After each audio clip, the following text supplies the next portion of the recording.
ایک माँ की दुआ। शाम का वक्त था, अजान की सदा मस्जिद से गूंज रही थी।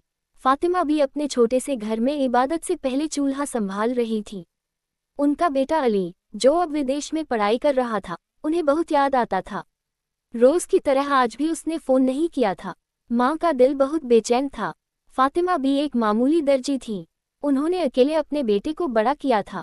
पति की बीमारी और फिर अचानक मौत ने जिंदगी को जैसे थाम दिया था। लेकिन माँ थी, हार नहीं मानी। दिन रात मेहनत की, कपड़े सिए, खुद भूखी रही, लेकिन बेटे को कभी किसी चीज की कमी नहीं होने दी। अली पढ़ाई में तेज था और माँ की उम्मीदों का तारा। जब उसे स्कॉलरशिप मिली और वो लंदन गया तो माँ ने सजदे में गिरकर अल्लाह का शुक्र अदा किया। पर जब से अली गया था, जैसे माँ की दुनिया सूनी हो गई थी। पहले हर रोज फोन करता था, फिर हफ्ते में एक बार, और अब महीनों बीत जाते, कोई खबर नहीं।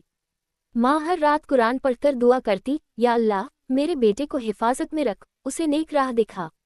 एक दिन मोहल्ले की एक लड़की, आयशा, जो अली की सहपाठी थी, फातिमा भी के घर आई। उसने धीरे से कहा, खाला, अली भाई अब बहुत बदल गए हैं। उन्होंने अब कुरान नहीं पढ़ते, नमाज नहीं पढ़ते, और कहते हैं कि अब वो अपनी नई जिंदगी में व्यस्त हैं। फातिमा बी के दिल पर जैसे बिजली गिरी। उन्होंने कुछ नहीं कहा, बस मुस्कुराई और कहा, बेटा, अल्लाह की राह से जो भटक जाए, उसे दुआ ही वापस ला सकती है। रात को उन्होंने रो रो कर दुआ मांगी, या रब, तू माँ की आँख को कभी ज़ाया नहीं करता।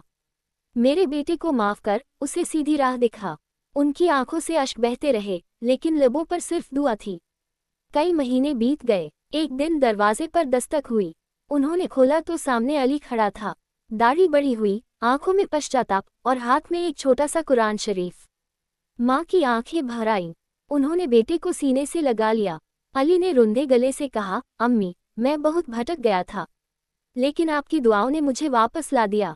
मैंने आपकी हर रात की रोती आंखें याद की, और फिर एक रात जैसे दिल में कुछ चुभा। मैंने नमाज पढ़ी, और सब कुछ बदल गया। फातिमा बी ने आंसू पोंछे और मुस्कराकर कहा, मैं जानती थी, मेरा अल्लाह मेरी दुआ को ज़रूर कबूल करेगा। उस दिन माँ और बेटे ने साथ बैठकर नमाज पढ़ी। कमरे में सुकून था, और अल्लाह की रहमत।